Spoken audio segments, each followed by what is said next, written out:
terkait dengan pentingnya peran perguruan tinggi sebagai R&D untuk BUMN, ini bisa kita lihat dalam berbagai hal ya. Yang pertama adalah kita harus diakui tidak memiliki dana riset yang terbatas. Bahwa kan dana R&D yang ada di Indonesia ini masih di bawah 0,1%, itu masih jauh dari kondisi ideal dibandingkan dengan Thailand, dibandingkan dengan Korea, bahkan dibandingkan dengan Malaysia. Nah, oleh karena itu kita perlu mencari sumber-sumber alternatif pembiayaan riset, karena riset itu merupakan fondasi bagi munculnya inovasi-inovasi. Dan kita tahu tidak ada negara maju dimanapun yang bisa terwujud tanpa kekuatan inovasi, karena hasil uji korelasi antara Global Core Innovation Index dengan GDP per kapita per tahun itu hasilnya positif. Artinya semakin tinggi negara yang memiliki, semakin tinggi skor Innovation Index sebuah negara, biasanya dia memiliki GDP per kapita per tahun yang juga sangat tinggi. Jadi itu sudah nggak bisa dibantah. Jadi kalau kita ingin maju, ya inovasi. Kalau kita ingin inovasi, ya riset. Kalau kita ingin riset, ya 3 hal. 1, dana dan fasilitas riset. 2, SDM riset. Yang ketiga, tema riset.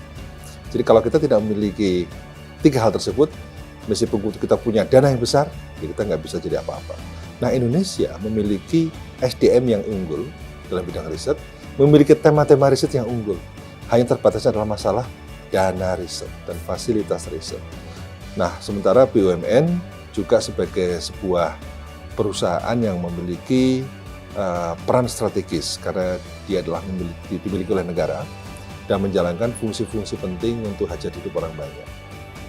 Untuk bisa menjadi besar, BUMN butuh inovasi-inovasi. Dan untuk membantu percepatan inovasi BUMN, yang mau tidak mau harus dilakukan riset, sehingga R&D bagi sebuah BUMN itu menurut saya sudah menjadi keniscayaan. Nah, oleh karena itu daripada BUMN membangun R&D sendiri, kemudian atau outsourcing dari perusahaan-perusahaan asing, kenapa tidak dia harus ke mereka? Kenapa tidak? Ulangi deh. Kita ulangi dari asing ya. Nah, mereka outsourcing dari perusahaan-perusahaan asing. Mengapa tidak mereka memanfaatkan R&D yang ada di perguruan tinggi, manfaatkan SDM perguruan tinggi, memanfaatkan kemampuan kapasitas para peneliti di perguruan tinggi yang bisa memperkuat inovasi-inovasi mereka. Kalau ini dilaksanakan, maka BUMN kita akan semakin cepat berkembang. Karena sekali lagi kekuatan perusahaan kan di R&D. Kalau perusahaan tanpa R&D berat. Kita tahu Huawei misalnya. Huawei itu sebuah perusahaan yang ada di Cina dan sekarang menjadi perusahaan global. Memiliki pegawai berapa? 200.000 orang. Tetapi dia memiliki 54% dari 200.000 itu adalah R&D. Jadi artinya ada 110.000 orang yang menjadi R&D di Huawei. Siapa yang mau bertarung dengan perusahaan dengan kekuatan R&D yang luar biasa itu? Dia memiliki SDM yang begitu canggih. Jadi dengan 54-55% pegawainya adalah R&D, ya Anda bisa bayangkan inovasi-inovasi apa yang bisa dihasilkan. Mana ada perusahaan di Indonesia yang memiliki R&D sampai 54%.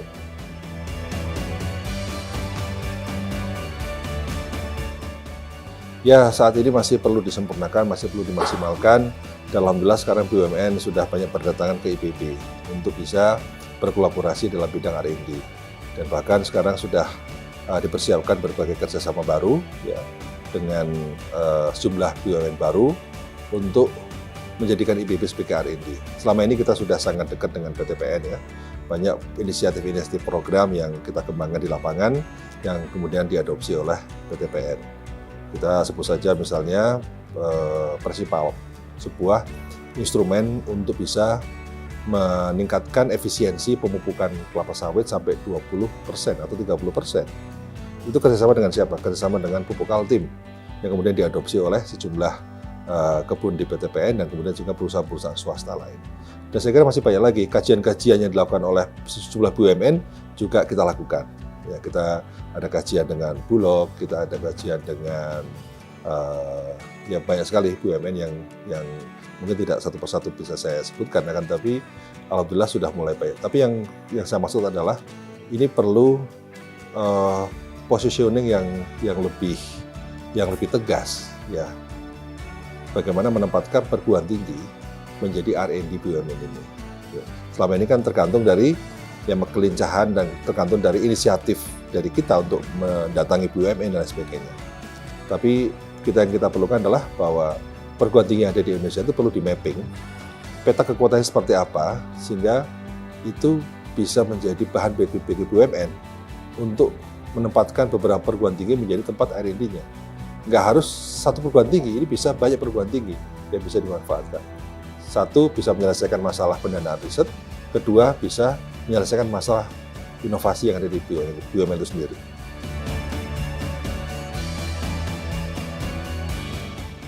Ya, IPB memang saat ini fokus pada sumber-sumber pembiayaan alternatif non-APBN. Ya, baik dari tadi BUMN, ya, kemudian perusahaan-perusahaan swasta. Yang paling penting lagi kita adalah dana internasional.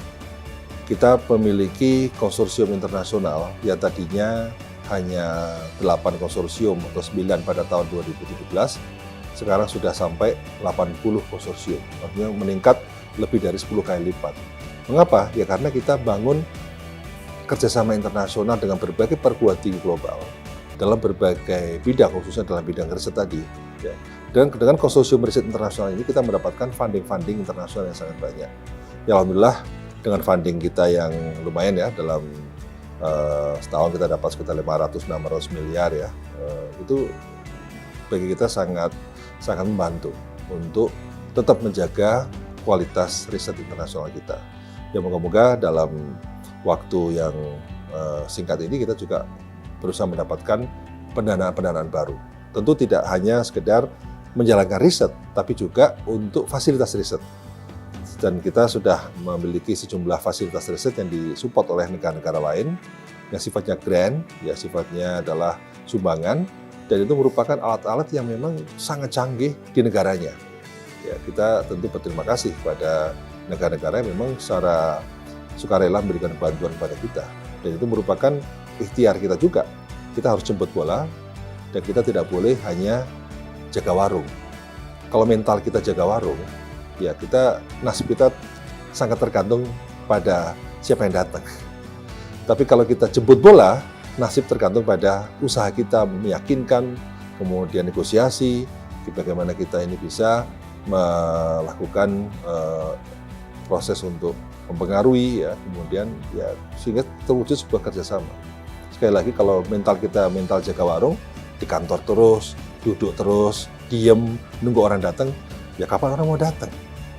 Sekarang bukan saatnya jaga warung, tapi kita harus proaktif sebagai sales, sebagai marketing agent ya, untuk menjual jasa-jasa kita, untuk memasarkan apa-apa yang bisa kita kerjasamakan dengan berbagai pihak. Karena sekarang hari ini tidak mungkin kita sendiri, kita harus berkolaborasi dengan berbagai pihak. Tapi kan banyak orang nggak tahu siapa kita.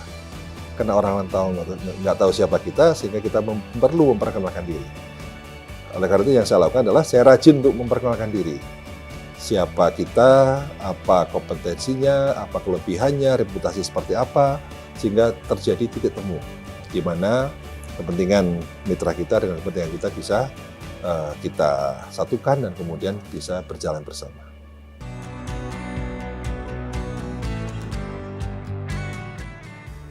Ya memang pada akhirnya ketika kita menjalankan riset, pertama riset dengan lembaga-lembaga riset itu enak. Kenapa? Karena bahasanya sama. Kita menggunakan bahasa-bahasa akademis. Tapi begitu kita bicara dengan BUMN, begitu kita bicara dengan swasta, maka perlu menggunakan bahasa yang mudah dipahami oleh swasta. Ya. Kadang-kadang perbedaan bahasa ini bisa menimbulkan perbedaan persepsi. Sehingga munculnya pada akhirnya adalah, kampus risetnya rumit, tidak bisa dipahami, kami nggak paham. Kemudian orang kampus menuduh swastanya, perusahaan swasta itu maunya enaknya aja, maunya gampang-gampang aja. Jadi ketika kita ini berusaha untuk membangun kolaborasi dan kerjasama riset dengan berbagai pihak, maka kata kunci adalah komunikasi. Kedua adalah dalam komunikasi itu menggunakan bahasa yang sama, menggunakan bahasa bisnis. Sehingga kita bangun Science Technopark yang ada di IPB ini sebagai etalase untuk hilirisasi inovasi agar berinteraksi dengan dunia luar, khususnya dunia bisnis. Dan yang kita gunakan apa? Ya sudah seharusnya menggunakan bahasa-bahasa bisnis dengan pihak luar. Nah, sehingga inovator bisa terima beres bagaimana hasil inovasinya bisa diterapkan. Namun yang lebih penting lagi adalah bagaimana ide-ide riset juga penting berasal dari user. Ide riset penting untuk berasal dari industri. Agar apa? Agar kita ini mampu menjalankan riset sesuai dengan kebutuhan industri. Jangan sampai kita berimajinasi sendiri, kebutuhan industri seperti apa, kita melakukan riset, pada akhirnya setelah selesai, industri mengatakan, risetmu itu bukan sesuatu yang baru buat kami, atau bukan sesuatu yang penting buat kami. Jadi pada akhirnya riset kita bisa sia-sia kalau kita tidak bisa menangkap apa sebenarnya yang menjadi kebutuhan dari industri.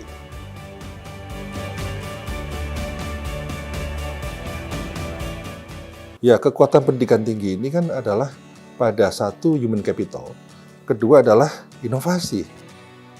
Kalau kita ingin memanfaatkan bonus demografi dengan angka saat ini 46,9%, angka ketergantungan kita, artinya proporsi penduduk yang kita anggap produktif itu lebih tinggi daripada yang tidak produktif. Dan ini harus kita manfaatkan. 2030 ini puncak bonus demografi. Korea bisa sukses karena memanfaatkan bonus demografi yang besar-besaran pada saat tahun 87. Cina bisa bangkit memanfaatkan bonus demografi pada tahun 82. Jepang, kenapa sukses? Karena berhasil memanfaatkan bonus demografi tahun 55. Jadi semua itu berkaca pada kemampuan memanfaatkan bonus demografi. Sehingga kalau kita mampu memanfaatkan momentum ini, ya insya Allah akan bisa membuat Indonesia Emas 2045 bisa terwujud. Oleh karena itu kekuatan human capital kita yang harus terus kita perkuat. Pada saat yang sama perguruan tinggi harus menghasilkan inovasi-inovasi yang unggul. Karena dunia riset kita adalah dunia riset yang satu pengembangan keilmuan sendiri, kedua adalah untuk memecahkan masalah, untuk menjadi solusi bagi masyarakat, solusi bagi pemerintah, maupun solusi bagi industri. Jadi kita harus banyak berinteraksi dengan ketiga pihak itu agar bisa mendapatkan insight atau mendapatkan masukan-masukan. Hal-hal apa yang harus kita lakukan dalam penelitian itu. Tema apa yang seharusnya kita lakukan. Supaya apa? Supaya hasilnya bisa menjawab dan menjadi solusi bagi masyarakat, industri, maupun bagi pemerintah. Dan pemerintah saya kira membutuhkan sekali R&D kita, membutuhkan sekali data-data kita, membutuhkan sekali rekomendasi dari perguruan tinggi tentang hal-hal yang tadi saya sampaikan.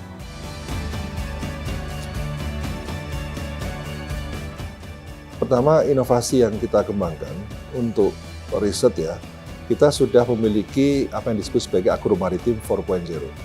Jadi ini sebuah blueprint tentang agenda riset kita untuk mendorong dan mempercepat proses terwujudnya sektor pertanian, perikanan, kehutanan, dan peternakan berbasis pada teknologi-teknologi 4.0 yang terkini seperti AI, Artificial Intelligence, ya, kemudian IoT, robotik, dan seterusnya. Nah, terobosan-terobosan ini sekarang kita dorong agar kita semakin bisa hadir ya dengan memberikan solusi tentang efisiensi, solusi tentang tingkat akurasi dari berbagai pendekatan yang kita lakukan. Kalau kita menggunakan AI, dengan kemudian kombinasikan menggunakan drone dan sebagainya, maka ketika kita mendeteksi tentang kesehatan tanaman, ya, kesehatan padi, ya tentu kita akan bisa lakukan. Nah, kita juga hadir dengan berbagai varietas unggul. Varietas tanaman kita sudah ada 145 varietas. Dan 145 varietas itu sebagian besar varietas yang di atas rata-rata nasional. Seperti beras, ya, padi. Kita tuh punya varietas IPB 3S, IPB 13S, IPB 15S yang potensinya bisa sampai 12 ton per hektar. Rata-rata nasional kan cuma 5 ton per hektar. Kita bisa 12, bisa hampir 2 kali lipat. Kedelai kita bisa mencapai 4,6 ton per hektar. Itu bisa jauh di atas nasional hanya 1,5 ton per hektar. Ya, itu dari sisi tanaman-tanaman. Nah, sekarang sudah kita temukan juga teknologi yang bisa memanfaatkan AI untuk melihat kondisi ikan di karamba. Selama ini kalau kita ingin melihat pertumbuhan ikan di kolam budidaya perikanan, kan menggunakan sampling kan. Nah sekarang nggak perlu sampling lagi, kita bisa memantau dengan AI pertumbuhan seperti apa, apakah pakannya itu benar-benar dimakan atau tidak, kemudian kesehatannya seperti apa, sehingga para pembudidaya ikan tidak perlu sampling atau nyelam melihat kondisi ikan seperti apa, cukup semua dengan AI. Itulah bagian dari Agromaritim 4.0 yang kita kembangkan. Tadi saya sudah sebutkan Presipalem, bagaimana memonitor pemupukan yang dilakukan dengan satelit yang bisa memberikan rekomendasi pemupukan yang tepat dengan efisiensi yang lebih baik. Kita juga memiliki teknologi lain seperti kemampuan memprediksi kebakaran hutan 6 bulan sebelum kejadian. Kita juga punya inovasi dalam bidang biomaterial. Dalam biomaterial itu kan sekarang helm sudah bisa dari limbah sawit.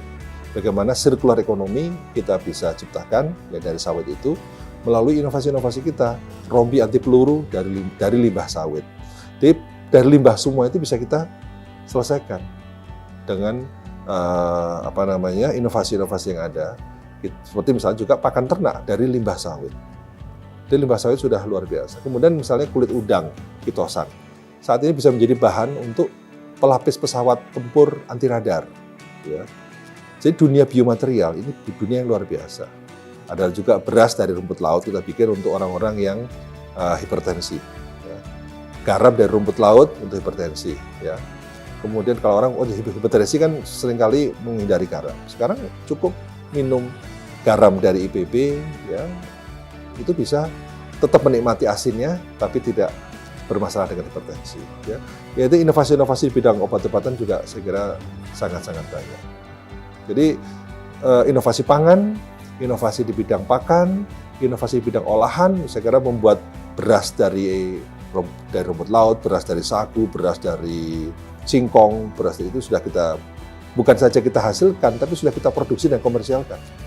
Jadi sekarang itu yang menjadi terobosan kita adalah bukan semata-mata riset inovasi selesai, tapi bagaimana inovasi masuk pasar.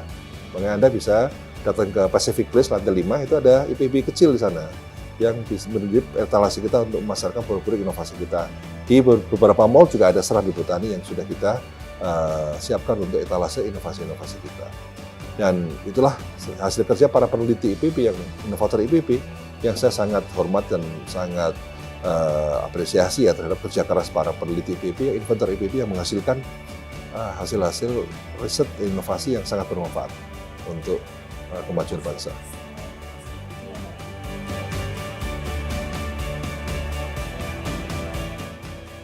Tidak hanya oleh industri dalam negeri, sebagian inovasi kita sudah ekspor. Jadi kalau Anda lihat manggis sudah kita ekspor, pepaya California itu kan, nah pepaya California itu kan pepaya IPB, itu sudah ekspor ke 8 negara, 11 negara. Nanas ada yang sudah kita ekspor ke 3 negara. Tempe kita ekspor ke Amerika, ke Korea dan juga ke Jepang. Telur premium omega 3 sudah kita ekspor juga. Kemudian pakan ternak sudah bisa kita ekspor. Kemarin produk-produk makanan dari singkong, mahasiswa yang ekspor mahasiswa sebagian. Ya, ada juga pinang sudah kita ekspor. Jadi sekarang produk-produk ekspor IPB semakin lama semakin banyak. Ini membuktikan apa? Membuktikan bahwa inovasi kita yang dikembangkan oleh masyarakat, baik kelas UMKM maupun perusahaan besar, ini sudah memasuki tidak hanya pasar dalam negeri, tapi pasar ekspor. Kalau masuk pasar ekspor, masuk pasar Amerika, artinya sudah memenuhi standar yang sangat tinggi. Masuk pasar Jepang, sudah memasuki standar yang sangat tinggi. Kita masuk ke Eropa, artinya standarnya sudah sangat tinggi.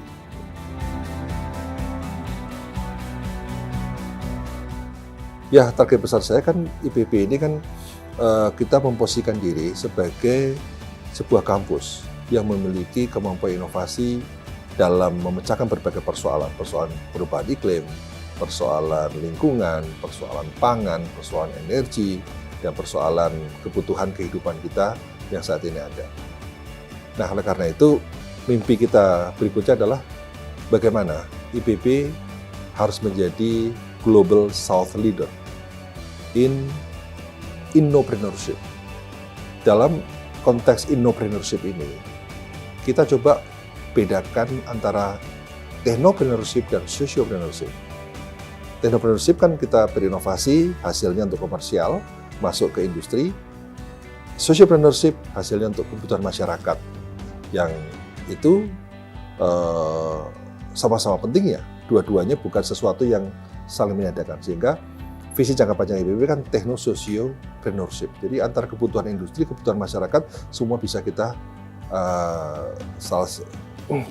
penuhi, dan kemudian kita bisa memberikan dampak yang besar bagi mereka. Jadi dengan pengalaman yang IPB lakukan, kita punya inovasi, kita punya Science Technopark.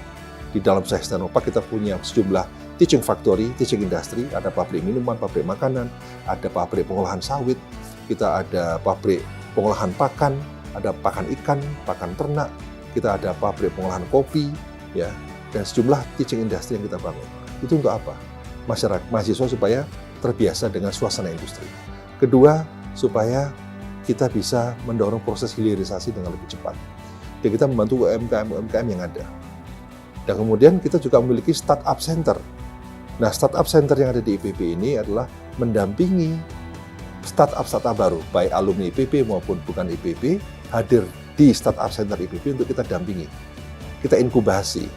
Nah, inkubator bisnis ini sangat bagus untuk mempercepat proses pertumbuhan startup dengan baik. Nah, sekarang dari startup itu yang ekspor berapa? Sudah jumlah startup kita sudah eksportir. Ada eksportir ikan, eksportir tanaman hias ya ke berbagai negara. Nah, itu sekali lagi ini menunjukkan bahwa concern kita menghasilkan inovasi, menghasilkan pelaku yang bisa memanfaatkan inovasi untuk kebutuhan industri maupun kebutuhan sosial. Kemudian itulah yang kita kemas sebagai innopreneurship.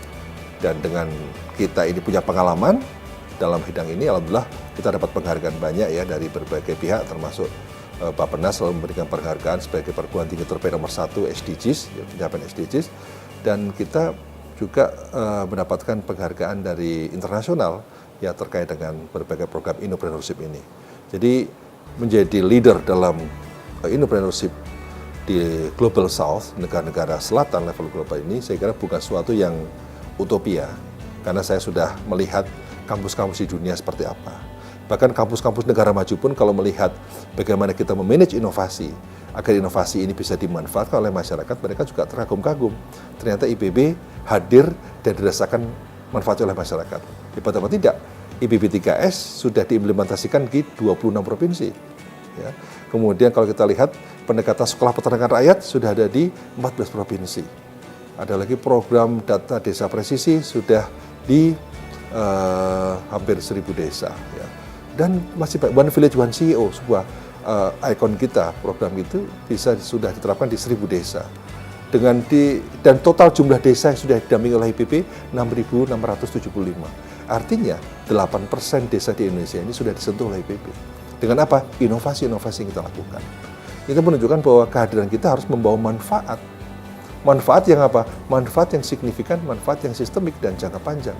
Bukan sekedar kita berikan sesuatu, tinggal. Enggak. Kita dampingi masyarakat sampai bisa menjadi eksportir, bisa menjadi. Nah, memang ini masyarakat jarang mengetahui ya bagaimana kiprah kita di masyarakat di 6.600 desa itu. Nah, inilah bagian dari komitmen kita bahwa IPB hadir dengan innopreneurship, sociopreneurship, technopreneurship, karena sociopreneurship dan technopreneurship itu untuk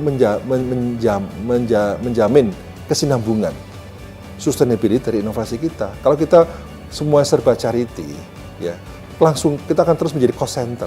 Tapi dengan kita menjadikan itu sebagai sebuah business entity, baik pada level masyarakat maupun industri, itu maka sustainability akan terjaga. Jadi yang kita dorong kepada masyarakat adalah ya sustainability dan continue itu dari produk-produk inovasi yang dihasilkan oleh mereka atas dampingan oleh IPB. Nah, IPB pun juga punya perusahaan-perusahaan yang sekarang kita dorong untuk hilirisasi inovasi dengan lebih cepat lagi. Jadi tentu sebagai kampus inovasi ini kita optimis ya bisa memberikan manfaat yang lebih besar, sehingga kampus di lembaga peringatan dunia seperti QS sudah menempatkan IPB untuk bidang pertanian. Kita ini sekarang nomor 49 dunia ya, kita ini nomor 1 di Asia Tenggara, nomor 10 di Asia. Dan Time Higher Education sudah menempatkan IPB untuk bidang interdisciplinary science, pengembangan ilmu-ilmu interdisiplin berada di 60 dunia. Jadi artinya sebenarnya reputasi kita di level dunia ya nggak jelek-jelek amat ya. Kita termasuk yang dilihat oleh negara-negara maju, khususnya untuk bidang-bidang inovasi, bidang-bidang yang memberikan impact kepada masyarakat, impact kepada industri.